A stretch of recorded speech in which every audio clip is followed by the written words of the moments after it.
বর্তমানে নতুন গ্রাফিক ডিজাইনাররা একটা সমস্যার সম্মুখীন হয়ে থাকে, আর সেটি হলো নিজের স্কিল থাকা সত্ত্বেও ক্লায়েন্টের করা কাজের কোনো পোর্টফোলিও থাকে না। আসসালামু আলাইকুম, আমি Salauddin Ishad, freelance graphic designer চ্যানেলে আপনাকে স্বাগতম। এসে পড়েছি নতুন একটা গুরুত্বপূর্ণ বিষয় নিয়ে আলোচনা করতে, আর সেটি হলো নিজের পোর্টফোলিও তৈরি করার সহজ কিছু উপায়, যার মাধ্যমে আপনি আপনার ক্লায়েন্টকে সহজে ইমপ্রেস করতে পারবেন। তো চলুন দেরি না করে শুরু করা যাক।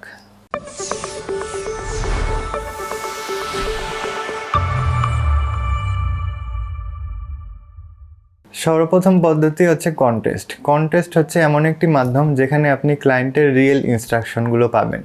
এই রিয়েল ইনস্ট্রাকশনগুলোর উপর বেসড করে আপনি ডিজাইন করে সাবমিট করতে পারেন।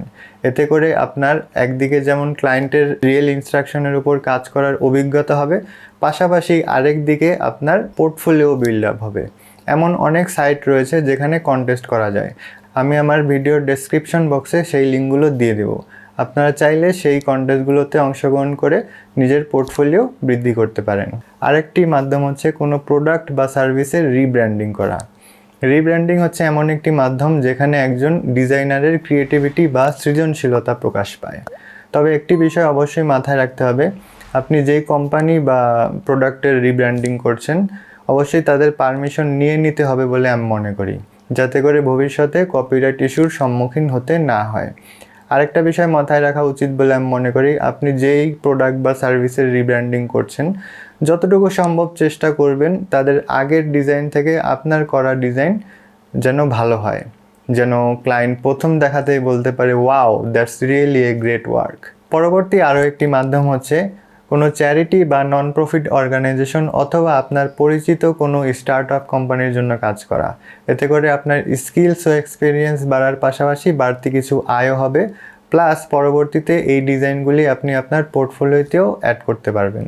পরবর্তী মাধ্যম হচ্ছে ভালো ডিজাইনারদেরকে ফলো করা। সম্ভব হলে আপনি আপনার পরিচিত ভালো ডিজাইন করে এমন ডিজাইনার বা টিমের সাথে কাজ করা। এতে করে আপনার টিমের সাথে একত্রিত হয়ে কাজ করার অভিজ্ঞতা বাড়বে এবং কমিউনিটিতে আপনার একটা পরিচিতিও বৃদ্ধি পাবে।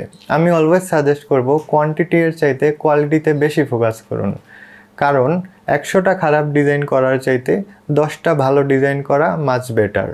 ক্লায়েন্ট অলওয়েজ কোয়ান্টিটির থেকে কোয়ালিটিতে বেশি বিশ্বাস করে। নেক্সট স্টেপ হচ্ছে stationery design. Beginner graphic designer হিসেবে আপনি বিভিন্ন ধরনের স্টেশনারি যেমন business card, flyer, brochure, envelope ইত্যাদি ডিজাইন করতে পারেন। এগুলো ডিজাইন করার ক্ষেত্রে যে আপনার রিয়েল ক্লায়েন্টের ইনস্ট্রাকশন লাগবে বিষয়টি এমন না। আপনি বিভিন্ন মার্কেট প্লেস ঘুরে বিভিন্ন ডিজাইন দেখে সেগুলো নিজের মতো করে রিডিজাইন করে নিজের পোর্টফোলিওর জন্য বিল্ড আপ করতে পারেন। একজন ভালো গ্রাফিক ডিজাইনার হিসেবে একটা ভালো পোর্টফোলিও থাকা অবশ্যই অনেক জরুরি। আশা করি আজকের আমার এই ভিডিওর মাধ্যমে আপনি আপনার নিজের পোর্টফোলিও খুব সহজে এবং সুন্দরভাবে তৈরি করতে পারবেন। ভিডিওটি ভালো লাগলে লাইক দেবেন।